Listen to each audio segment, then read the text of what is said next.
এত বেশি মুচমুচে হয়েছে যে এখন শুধু এটাই বানিয়ে খেতে মন চাইছে। সন্ধ্যাবেলা হলে কিছু না কিছু খেতে খুবই ইচ্ছা করে। এর চেয়ে ঝটপট মজাদার আর কিছু হতেই পারে না। ছোট বাচ্চারা কি বড়রাও কিন্তু চেয়ে চেয়ে খায়, এত বেশি সুস্বাদু হয়।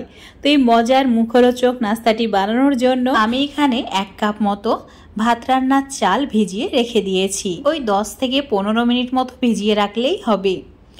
এদিকে একটা প্রেসার কুকারের মধ্যে 2টি আলু নিয়েছি। আলুর খোসাটা ছাড়িয়ে নিয়েই প্রেসার কুকারে অ্যাড করে দিয়েছি 2 টুকরো করে। তো এর মধ্যে জল দিয়ে দিতে হবে, তারপর এগুলোকে সেদ্ধ করে নিতে হবে। আলুগুলো সেদ্ধ করার জন্য 3টি সিটি দিয়ে নিয়েছি। আর বাষ্পটা যতক্ষণ না বের হচ্ছে ততক্ষণ ওইভাবেই রেখে দিয়েছিলাম। এদিকে চাল খুব ভালোভাবে ফুলে উঠেছে। তো একটা মিক্সার জারের মধ্যে চালগুলোকে জল ঝরিয়ে নিতে হবে। খুব বেশি জল রাখা যাবে না, তো চেষ্টা করবে চালটা একদম ভালোভাবে জল ঝরিয়ে নেওয়ার, তারপর মিক্সার জারে অ্যাড করার। এখন একদম ভালো করে পেস্ট করে নিতে হবে। তোমরা চাইলে এই কাজটি শিলনোড়ায় বেটেও করে নিতে পারো। খুব বেশি মসৃণ করে ফেলিনি, একটু দানা দানা ভাব আছে। একইভাবে সব চালগুলোকে বেটে নিয়েছি। এদিকে যে আলু সেদ্ধ করে রেখেছিলাম সেটা ঠান্ডা হয়ে গেছে। তো মিক্সার জারের মধ্যে নিয়ে সেটাও ভালো করে পেস্ট করে নিতে হবে। আর যে চালের মিশ্রণটা বানিয়ে রেখেছিলাম তার মধ্যেই ঢেলে দিচ্ছি। এবারে চালের পেস্ট আর আলুর মিশ্রণ খুব ভালো করে একসঙ্গে মিশিয়ে নিতে হবে।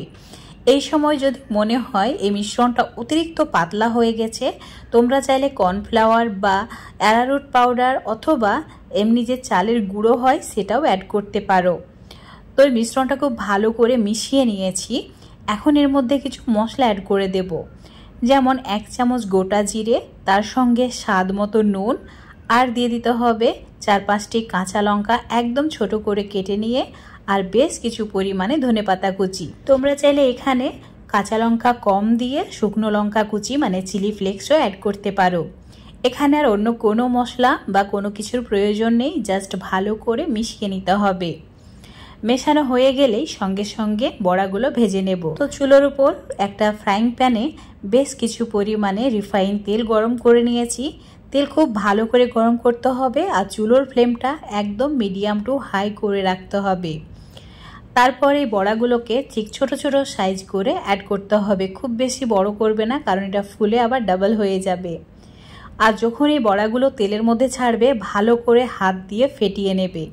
যত ভালো করে ফেটানো হবে বড়াগুলো একদম ফুলে টুইটম্বর হবে, খেতেও ভালো লাগবে। ভেতর হবে স্পঞ্জ আর উপর হবে একদম মুচমুচে। তো বড়াগুলো অ্যাড করে দেওয়ার পর চুলোর ফ্লেমটা মিডিয়ামে করে দিচ্ছি। মিডিয়ামে লালচে হওয়া পর্যন্ত ভাজতে হবে। একটা চামচের সাহায্যে একবার নাড়াচাড়া করে দেওয়ার পর তো 3-4 মিনিট মতো ভেজে নিয়েছি। ওপরে যখন একটু গোল্ডেন কালার হয়ে গেছে তুলে নিচ্ছি। তোমরা চাইলে এর চেয়েও মুচমুচে করে ভাজতে পারো, যে যেমনভাবে কালারটা রাখতে চাও। যদি এভাবে সাদা করে ভাজো সেটা দেখতে বেশি লোভনীয় লাগে। উপরটা মুচমুচে হয় আর ভিতরটা একদম তুলতুলে। অতিরিক্ত লাল করে ভাজলে সেটা একদম ভেতর পর্যন্ত মুচমুচে হবে। তো একইভাবে সব বড়াগুলোকে ভেজে নিয়েছি। এখন তোমাদের একটা ভেঙে দেখিয়ে দিচ্ছি, দেখো কতটা মুচমুচে হয়েছে। আজকের এই নাস্তাটি যে কোনো চাটনি সস দিয়ে খেতে খুবই ভালো লাগে। শুধুমাত্র মন চাইলেই হলো। সন্ধ্যাবেলায় কিছু দিয়ে মুচমুচে খেতে ইচ্ছা করে, চাল দিয়ে এই নাস্তাটি বানিয়ে দেখবে, আর যাকে খাওয়াবে সেই প্রশংসা করতে বাধ্য হবে। তো বন্ধুরা অবশ্যই একবার ট্রাই করে দেখবে।